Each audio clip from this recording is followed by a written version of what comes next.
सातारा जिल्ह्यातील कराडजवळ वसलेला वसंतगड हा किल्ला.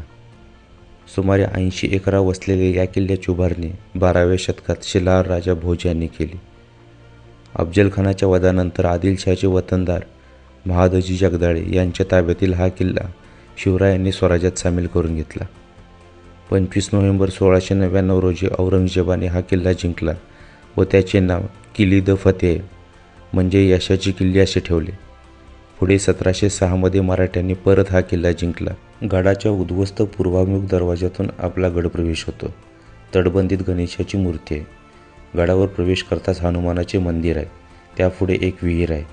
गडाची तटबंदी व बुरुज बऱ्यापैकी शाबूत आहेत. गडाच्या बुरुजावर जाण्यासाठी पायऱ्या बांधलेल्या असून तटबंदीत ठिकठिकाणी शौचकुपे पाहायला मिळतात. गडाचा तिसरा बुरुज ओलांडल्यानंतर तटबंदीत असणारा दुसरा पश्चिम दिशेस तोंड असणारा गोमुखी दरवाजा आहे. या दरवाजाची कमान व शेजारील बुरुज आजही सुस्थितीत आहेत. गडावर लहान मोठी 6 तळे असून कोयना तळे व कृष्णा तळे हे 2 मोठे तलाव वजा तळे आहेत. याच्या काठावर सतीशिळा व बांधीव समाधी आहे. उत्तरेकडील बाजूच्या चौथ्या बुरुजाकडून गडाच्या मध्यभागी असणाऱ्या मंदिराकडे जातेवेळी राजवाड्याच्या अवशेष दिसतात. गडावर चंद्रसेनांचे मंदिर असून मंदिर आवारात एक समाधी चौथरा, दीपमाळा व विरगळ पाहायला मिळते. गडाचा घेरा मोठा असल्याने गड फिरण्यास 2 ते 3 तास लागतात.